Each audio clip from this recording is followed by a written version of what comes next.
Hey everybody, this is the example I'm going to show you as to how it's laid out in a way that it's really easy for me to look and see what the person has done here.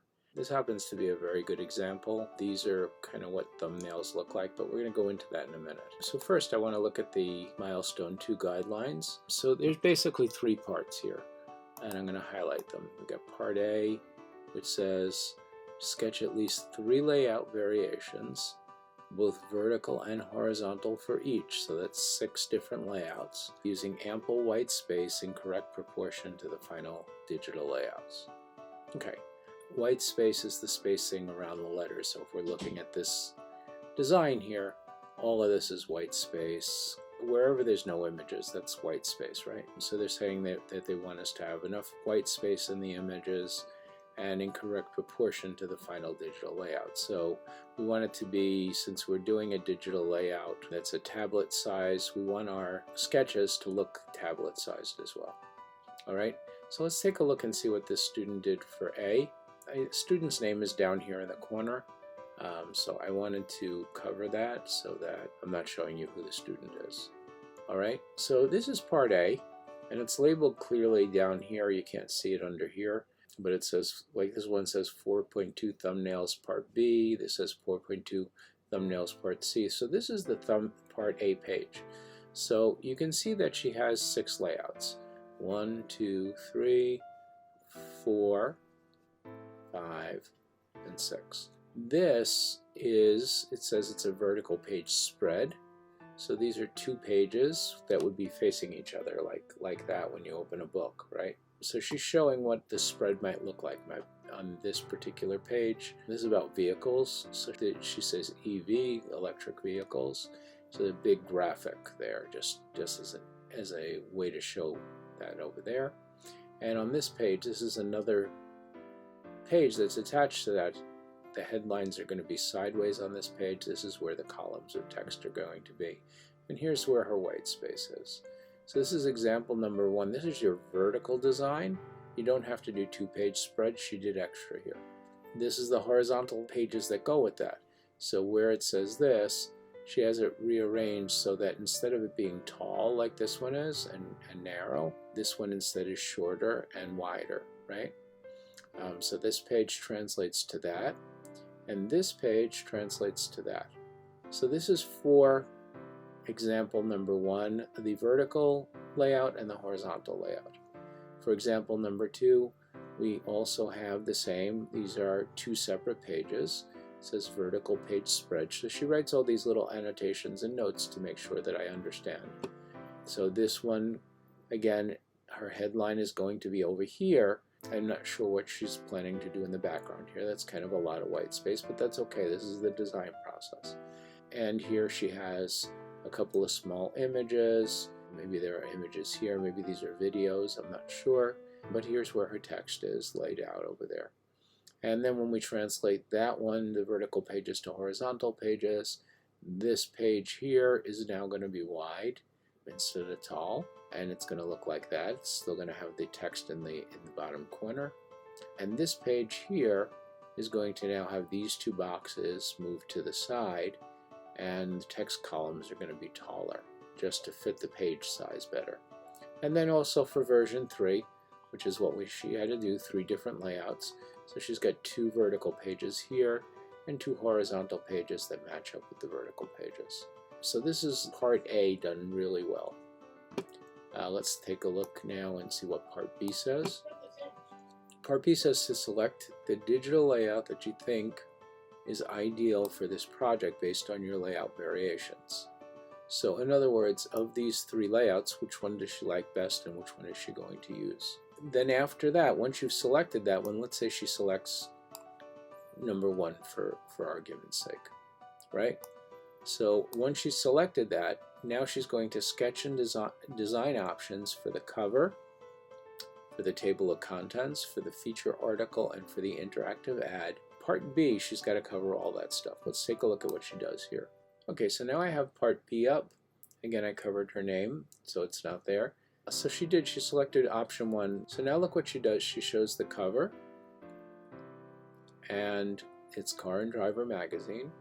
Here's the headline and where her text is going to be.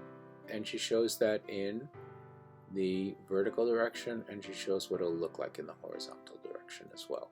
And obviously this X meaning a background picture is going to be in there. All right. For her table of contents, TOC stands for table of contents. She's going to have a big picture here, and then she's going to have the different clickable things with page numbers on them. When she turns to the horizontal layout for the table of contents, she just changes the look of it a little bit. And notice that this is all done in pencil. My concern is that people are putting a lot of investment and time into doing this part, where these should be pretty quick sketches. Looks like she used a ruler and took her time and did some really nice work here. But these really shouldn't be taking as much time, and then you'll have more time to figure out how to do all these. So we have the 2 cover designs, the 2 table of content designs. For the feature article, there are 2 pages in the feature article. So page 1 of the feature article is going to look like this in the vertical direction, and it's going to look like that in the horizontal direction. Page 2 of the vertical direction is going to look like that, and it's going to look like that. So these are pretty much what we saw on the first design up here. So she was showing the feature article page when she showed her examples there.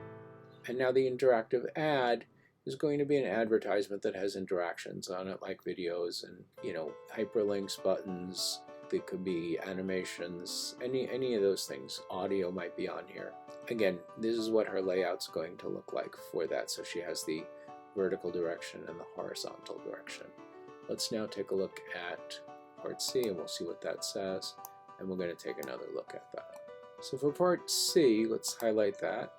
It says determine what the interactive elements are needed and include navigation links. At least one of the following design elements should be included per page: video, slideshow, animation, object state, hyperlinks, or audio.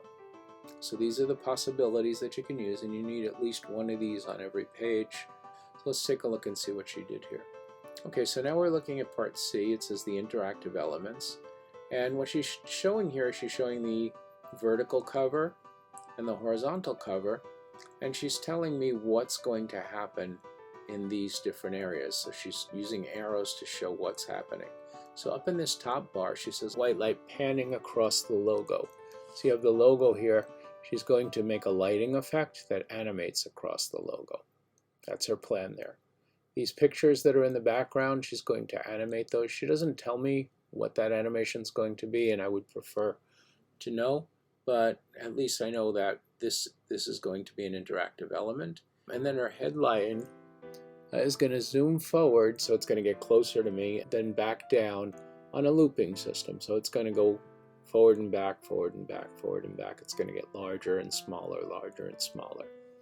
So there's 3 interactions on the cover page. On the table of contents page, the page numbers are going to be hyperlinks. So when you click on those pages, it says they go to the articles. So if she's clicking on page P number, so it doesn't tell us what page, but let's say that was page 3. When you click on that, it will bring you to page 3, which is probably the first page of the feature article. It says contents pop up when clicked. So when you click on the contents themselves, they're going to come off the page and then go back down. And then video, these are videos that are going to play on auto loop. So when you're on the table of contents page, there's going to be some video playing. So that's her interaction feature for part C. For her feature article, you can see that on each of the pages she's having, looks like 3 or more different interactions. Headline and subheadline animate into the page from the left. So they're going to be off the page here, and they're going to slide over and land where they're supposed to be, in both the vertical and in the horizontal. The section header, which is this represented by these 2 lines up here, is going to pop out after the headline animation. So the headline animation is going to stop, and then the very next thing is this header is going to pop up. And then after that, it says that there are hyperlinks within the body copy to the rest of the article. So you're going to be able to click on here and get to the next page of the articles from there.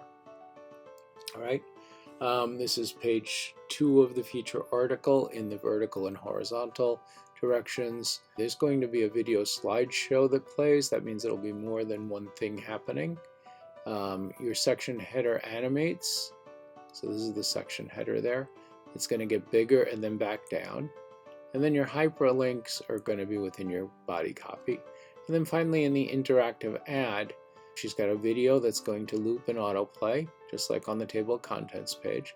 Hyperlinks in the body text that are going to bring you to the website of what this advertisement is. And these photos, when you click on them, are going to get bigger so that you can get a better look at what they're trying to show with those pictures. So those are the interactions, so that's part C. So she's done a really nice job on separate pages laying out what part A is, part B is, and part C is, and I can see all of those parts we discussed are all here. So here's something that would get a really good complete grade, even though she didn't spend as much time as you probably did in designing each page, right? These are just quick sketches. So for the thumbnails, this is really the kind of thing that I'm looking for. Now, putting things together so that they are, as you saw them, all the part A's are together, so that I'm counting 6, 3 of them horizontal and 3 of them are vertical. Then all your part B's are going to show you the horizontal and vertical for the cover, the table of content, the 2 separate feature article pages, and the interactive ad. And then for the part C, you're going to show where all those interactive elements are. She also did a Word document explaining the interactions and justifying all her choices and stuff. I don't want to show you that because her name is in the header. She did a really thorough and good job on this, and this is the kind of organization that I really need to be able to figure out what is supposed to be what, because without at least having a label or a title on things, it's very hard for me to know, is this a cover page? Is it your feature article page? Sometimes I could tell from the context, but not always. All right, so this is more of what I'm looking for. I hope this is helpful, and if you have any questions, of course, email me and I'll try to respond as quickly as possible. All right, thanks.